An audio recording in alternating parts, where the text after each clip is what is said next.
can find pay dirt. Always set up, and it's away. Just a three-point game now. Return coming from the 6. And that's going to set them up just beyond their own 20. The Broncos take over 1st and 10 at their own 21-yard line.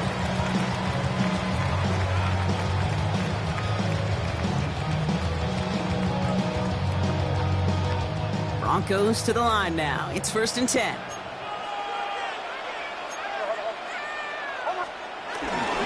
They get it on the ground here with Dobbins. His charge towards the line. It's right around 3 yards. I don't think that's the amount that they were looking for there, Kate. Going to lead to some shuffling around here in the playbook. Find a more aggressive call on 2nd. They'll come up after that 4-yard gain. It's 2nd and 6. Running it again with Dobbins. Pop behind the line here on 2nd down, which is only going to make things tougher for this 3rd down coming up. Now might be a good spot to remind everybody, about for the 1000th time, how much better athletes these D tackles are today, Kate. A decade or two ago, they just ate up space. Now, they eat up running backs.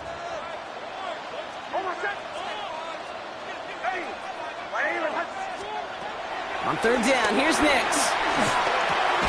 That's caught left side by Baylor. Great job rallying to the football. They get him down right at the marker. 4th down.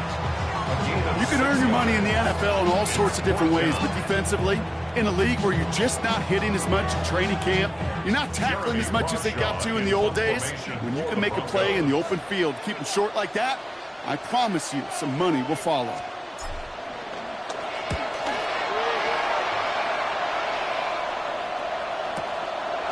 And hey, at least he held onto the football, but they will get nothing on that return.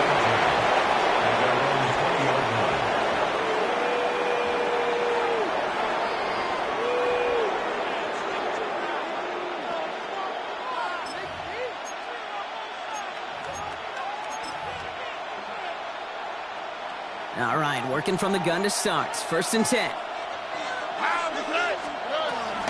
Wanting to start the drive with Mixon. Can't slip that initial tackle. Stops made for no gain on that 1st down play. Well, they were hoping to get outside and meet those guys at the 2nd level. Well, someone from the 2nd level came to beat him on his turf. And that meeting didn't go so well. And back-to-back passes that should have been intercepted. 2 great chances to take it away. Both of them dropped, Gronk, and now they stay out there for 3rd down.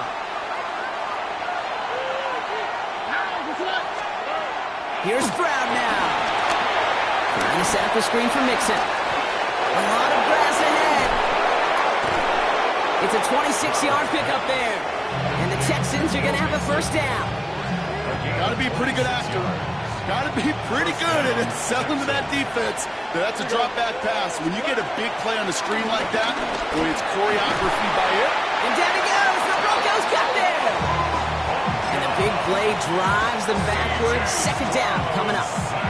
It's double-edged sword. I totally understand. These quarterbacks today are so athletic, and they love to keep plays alive, but it can turn smaller losses into much bigger setbacks like we see yet again.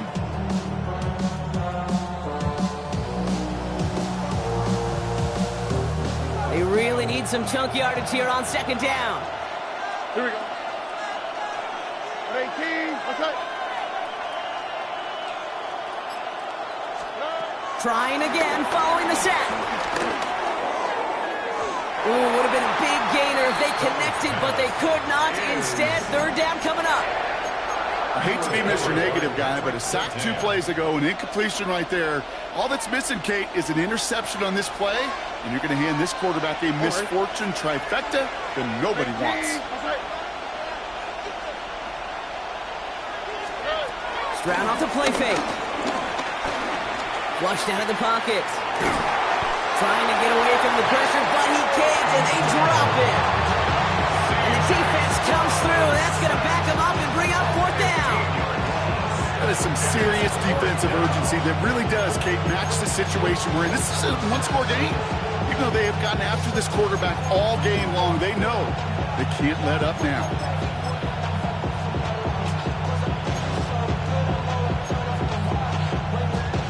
The Texans set to punt. And he's only a handful of yards from his own goal line.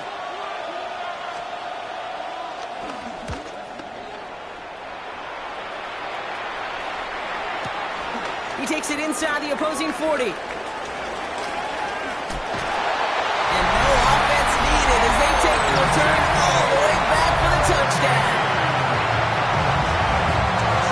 They have him back there because of what he can do with even the smallest sliver of daylight. And for my money, Brock, there aren't many plays more exciting than seeing a punt return for a touchdown. You know what it kind of reminds me of? The playground back in the day, right? You play tag, and you just can't get to that guy. He's just making you miss. Whether it is, I don't know, Devin Hester, Dante Hall, the human joystick, or Cordero Patterson, those elite guys, you just can't bring them down. Point after try is good by lots. And the Broncos make it a 10-point ball game. So we're through 3 here. When we resume play, it'll be with a kickoff.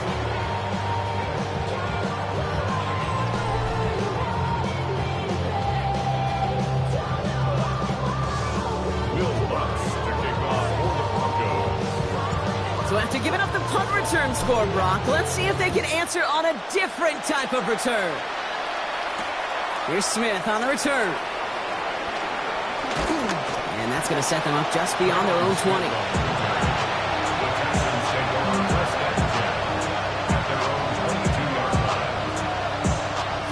All right, the Houston offense looks set, Brock. Here's 1st and 10.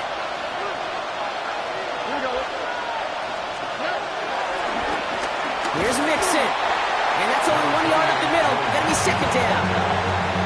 That's the kind of yardage. It's not going to kill this drive on the first play, but it does put you a little bit behind schedule. Now 2nd down becomes critical because nobody wants a 3 and out. Into a crowd and intercepted. Trey Greenlaw picks it off. And he's into the end zone with a pick 6 and a Denver touchdown. Defense getting in on the fun, Brock, with that 4th quarter lead as they provide a nice little boost there with the pick 6. Yeah, you could feel some of the desperation of this offense, and when you get into that mode, it is danger time. Defenses love to take advantage of it. I always say to you, Kate, play fast but never in a hurry. You can't be rushed offensively because you can often be rushed into mistakes like that.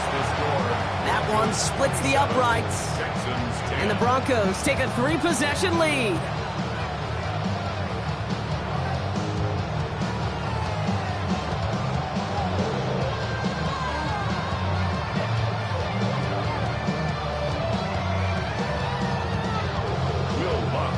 Well, Brock, hopefully some short memories on offense as they get it right back here on the kickoff after that pick 6. Here's Smith on the return.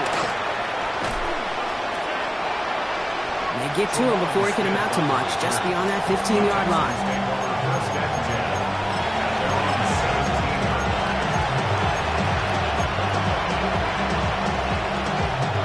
Texans to the line, 1st and 10.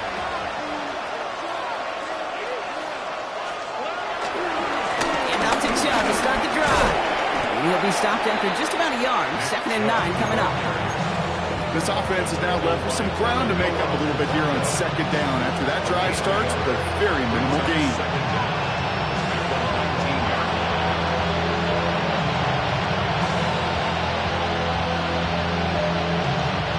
Following that little 2-yard run, it's 2nd and 8.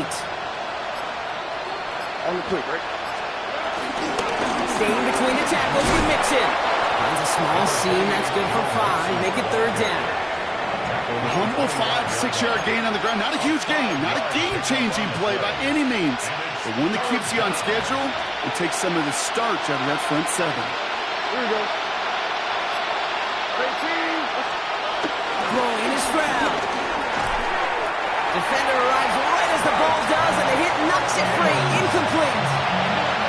Well, that took some force right there. That took some serious defensive effort to force the incompletion. You're not going to see a lot of guys ever let go of a football when they got a 1st down right in their midst. But that force, that contact, separated man from ball. Running for it, Mixon.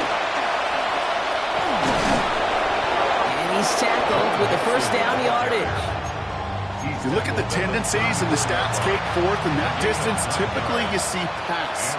Unless, of course, you got the perfect running play in your back pocket and a whole bunch of trust in the people around you. And that effort yields him about 3 yards there. Second down. You know, not a ton of yards, but still showing that commitment to the ground game. The type of run that keeps the defense from loading up in coverage and focusing entirely on that passing game. It's mixed in on second down. Allen continues to find no traction on the ground here, Brock, as they bring him down for no gain. You know how we hear about teams and quarterbacks avoid targeting a stud cornerback, just throwing away from him? Well, maybe they should avoid running it anywhere near this guy. He's having no issue stopping these plays cold. That brings us to the 2-minute warning here in Denver. Texans trying to make it look a little nicer on that scoreboard. Play number 7 on this drive, and they need 7 here on third down. To the air, Stroud. And that's a win for the pass rush. Hit as he threw it, leads to the incompletion. Fourth down coming up. That is just a nice stretch of some reps there defensively. Really one of the areas when you watch college game to the NFL game that there is a vast difference. And that's the tightness of coverage. These windows of opportunity are small, and they could not find a completion. Desperation time here on fourth. Trying to push it deep downfield. Caught at the 20-yard line. Tackle made at the 10. First and goal coming up. You know, Kate, we often talk about flipping the field in special teams, right? A kick return, a good punt. Well, an explosive play like that does the exact same thing. Look at the difference in field position. Hitting on that shot, you've totally flipped the field and the tone of this drive. As a play caller, Kate, I would always be a little cautious of a first down draw. I like it better when that defense is anticipating pass, and they were only anticipating getting the backfield and making that running back feel the pain. He had it for a moment, but a great defensive play. Jarred loose, incomplete. He was hoping to get it to Teej10 there. So they'll be left with third and goal. Here we go. That one is incomplete. Couldn't hang on through the contact. Christian Kirk, the intended receiver. And that forces them to fourth and goal. That's one of those third down situations where you're asking an awful lot of your man to make a play to keep this drive going. Too much of a contested catch there, unable to bring it in. Stop. 18. Here he goes. Gotta have this on fourth down. Hill is caught by the back. And he's in. Touchdown, Houston. The Texans get it back to within 2 possessions. It's a Joe Mixon touchdown. All right, so the offense does its job, Brock. Now they need their defense to give them a chance to overcome that big deficit. The momentum in the building's clearly changed. We can feel it here in the booth, but you're right. It's now to the defense to make a stop and give them a chance. That one right down the middle. And the Texans cut the lead down to 10.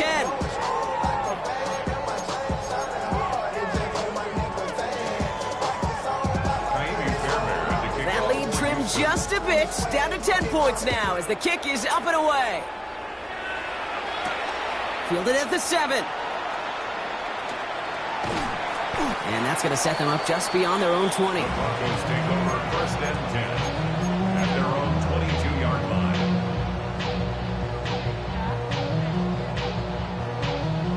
All right, Denver getting everybody set. So they've got first and 10. Oh, Brock, look at this. He's setting up to throw it. That'll be incomplete to start the new set of downs. Well covered on that play. Really not a large window for him to sneak that throw in. Lining up to take a knee on second down. They take a knee, and that's going to force that defense to burn a timeout if they want to save any clock here. They could stop the clock now if they choose. In the final moments of the game, every second counts. If you're going to call a timeout, you want to be right next to that official to signal it in just as that knee goes down. So it's a win for the Broncos. They did their part, Brock, defending the home field, using that advantage to secure the victory. We know home field advantage is a real thing. The crowd, they did their part too, adding to just an awesome atmosphere, helping energize those players at big moments of today's ballgame. Yeah, it is super fun to win on the road. I'm not going to lie, to quiet the crowd, but you know what's even better? When you get to celebrate with your family, friends, your hometown people, your community, and you know, more importantly, they played a role as that extra voice in that building, man. It is a rewarding feeling.